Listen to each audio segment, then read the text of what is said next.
Y'all want to hear this whole story? Yes, I want to hear it. So we ended up driving to Edgemont, South Dakota. We stayed in Edgemont, drove into Wyoming because it's just over the border. And so we're a bunch of whitetail hunters from Tennessee, right? So what do we have to do? We're hunting pronghorn. We have to be there before daylight, like a whitetail hunter. Yeah, of course. Of course. That's what we need. Yeah. So we had actually drove in. We drove in the afternoon before because we got there. You know, it's a 24-hour drive from Tennessee. And we got there and we had not seen any pronghorn. I mean, we crossed into Wyoming. We're still not seeing any.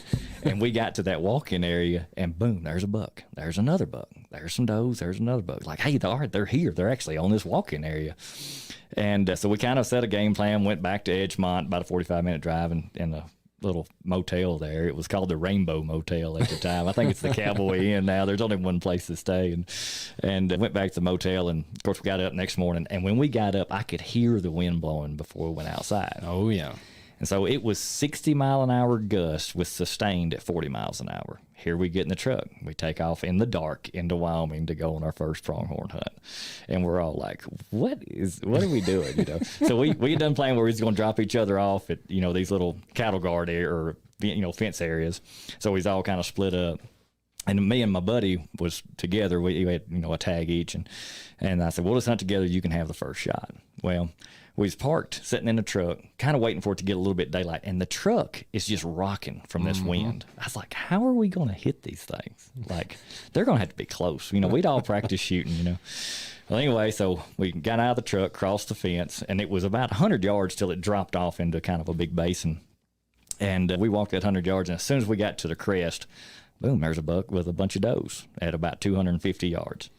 But the wind is howling, and my buddy's shooting, God, I think he had I know I had my 7mm Magnum, and he had a 300 Win Mag, I think. You know, we brought these giant guns to shoot these, you know, less than whitetail deer. Yeah, a little too much. But I mean, you go hunting with what you're most confident in, right? Don't, you know, the best shooting gun, the one you shoot the best, that's the one you take. You go on a out-of-state hunt or a new hunt, don't buy a new gun and a new scope and try to set it up and take it. Get old trusty. You know, that's what I always tell people. Anyway, so he set up, and he said, how much should I give for the wind? I like, man, 250 yards in this wind, I'd give it a foot. You know, it's going to move it a foot, even at 300. And so he shot, and he thought he missed it, but it took off running, and I saw him fall. He went down.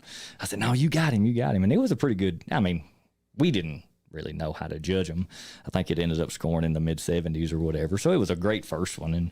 And so as soon as he shot, I was like, we was excited, you know, and then another one walked out, another buck come out kind of behind this little hump, you know how the desert prairie is.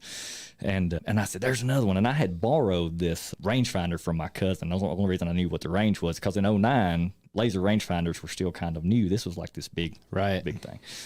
And so I ranged it, and it said 410. And he said, how much are you going to give for the wind? I said, I'm going to give him 3 feet. So I knew what my gun was shooting, so I brought it up over his back about 6 inches, brought it back to his butt, where his butt was, and squeezed off, and he hit the ground, just slapped the ground. I mean, it went right behind the shoulder, but that wind moved it 3 feet. I knew what it would do, but so you got to know what you got to do some practice, and we always talk about practice and shooting, and know what your gun's going to do, and try to guess what the wind's going to do. But I mean, it's pretty consistent. You know, there's plenty of tables out there, and so we were just over the moon. The sun, I mean, technical sunrise hadn't even happened yet. We're tagged out on our bucks. You know, we had doe tags too.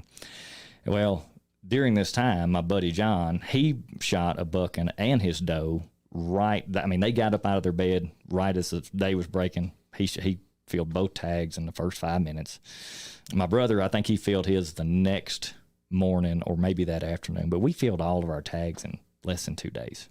And so it was like, well, this is either really easy or we got really lucky. You know, doesn't matter. It was a lot of fun, and so we was kind of hooked on it.